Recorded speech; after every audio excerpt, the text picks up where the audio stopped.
नमस्कार। अनंत कथा अमृत के भाग 21 में श्री वृंदावन हनुमान मंदिर एवं आश्रम।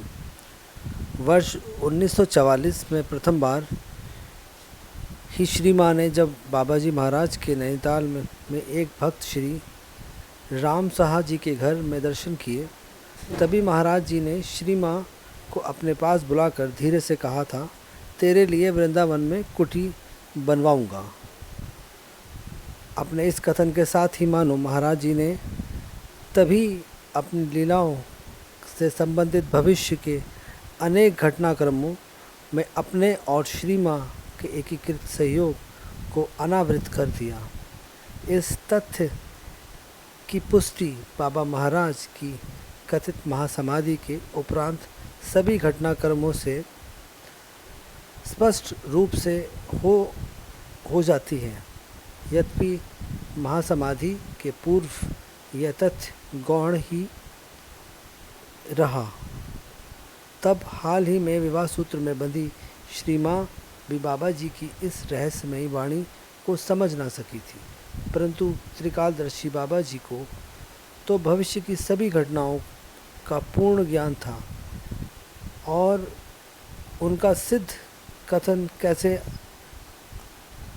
अकथन होता। अस्तु 5वें दशक में ही वृंदावन में परिक्रमा मार्ग में श्री ठाकुर हनुमान जी का मंदिर एवं आश्रम क्षेत्र अपना वर्तमान स्वरूप लेने लगा और वृंदावन में श्री माँ महाराज जी की अभिलघु कुटी नहीं वरन एक विशाल क्षेत्र में बाबा नीम करौरी आश्रम एवं श्री ठाकुर हनुमान मंदिर तथा श्री वृंदावनेश्वरी के भी मंदिर बन गए। 8वें दशक में श्री माँ महाराज जी की उक्त लघु कुटी को श्री कहर सिंह जी द्वारा एक भव्य एवं विस्तृत सी कुटी का रूप दे दिया गया, जहाँ श्री माँ दिन भर के विभिन्न प्रकार के श्रम के उपरांत कुछ एकांत में विश्राम कर ले सकें। दिन में भी रात्रि में भी इस प्रकार बाबा जी का माँ हेतु कुटी बनाने का उक्त कथन महाराज जी का इच्छा शक्ति से साकारता प्राप्त कर गया। परिक्रमा मार्ग में स्थित उस ऊबड़ खाबड़ जनहित विहड़ क्षेत्र को, जहाँ केवल करिल और गोखरू की झाड़ियाँ एवं कांटों का साम्राज्य था तथा जहाँ सूरज ढले जान मान भी सुरक्षित न रह पाते थे, महाराज जी ने अपनी पावन पद रज से पवित्र कर सुभूमि बना डाला। भूमि की स्थिति ऐसी थी कि जब श्री माँ ने प्रथम बार उसे देखा तो सहसा उनके मुंह से निकल गया, यह कहाँ जमीन ले ली महाराज, यह सुनसान भेड़ में कौन आएगा हनुमान जी के दर्शन करने। तब श्री मुख से यही शब्द निकले थे, देखना एक दिन यहाँ नगर बस जाएंगे। और मनसा सिद्ध महाराज जी का उक्त कथन आज इतना सार्थक रूप ले चुका है कि आश्रम क्षेत्र में पूर्व पश्चिम उत्तर दक्षिण सभी क्षेत्रों में मंदिर, आश्रमों, आवासीय भवनों, धर्मशालाओं की बाढ़ सी आ गई है।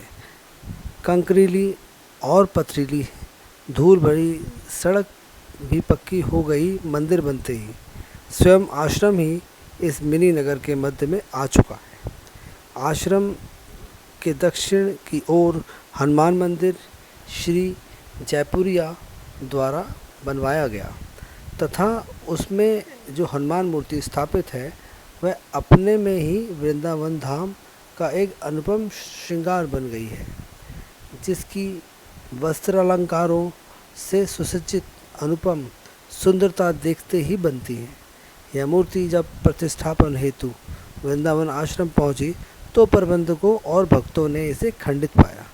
बहुत उदासी छा गई आश्रम में कि खंडित मूर्ति का प्रतिष्ठापन तो हो नहीं सकता और कि दूसरी मूर्ति का नामालूम कब उपलब्ध होगी।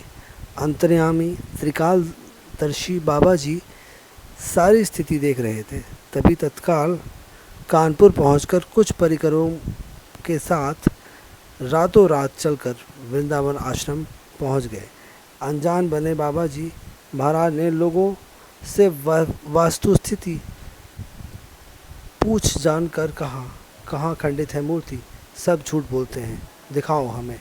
और जब क्रेट में मूर्ति को पुनः महाराज जी के सामने खोला गया तो मूर्ति कहीं से भी खंडित नहीं पाई गई, केवल महाराज जी के अलौकिक दिव्य दृष्टिपात से पुनः पूर्ण हो गई। अब तो उसके प्रतिष्ठापन हेतु कोई व्यवधान बचा ना रहा। आज हजारों की संख्या में भक्तगण तथा वृंदावन परिक्रमा करते उस मार्ग से गुजरते लोगों को हनुमान जी के दर्शन ही नहीं देते, उनकी मनोच्छा को भी पूरी करते हैं। बाबा जी का तत्पीठ मंदिर श्री आश्रम के ही प्रांगण में बना है, जहाँ उनकी मूर्ति का प्रतिष्ठापन वर्ष 1981 की बसंत पंचमी को संपन्न हुआ और जहाँ निष्ठावान भक्त बाबा जी के अंतर्मन से प्रार्थना कर उनकी मनोकामनाओं को पूर्ण करवा लेते हैं। इस तत्व मंदिर का विवरण तथा धाम की कुछ अलौकिक लीलाओं का वर्णन हम आगे भी अन्य अध्यायों में करेंगे। आज के लिए बस इतना ही। राम राम।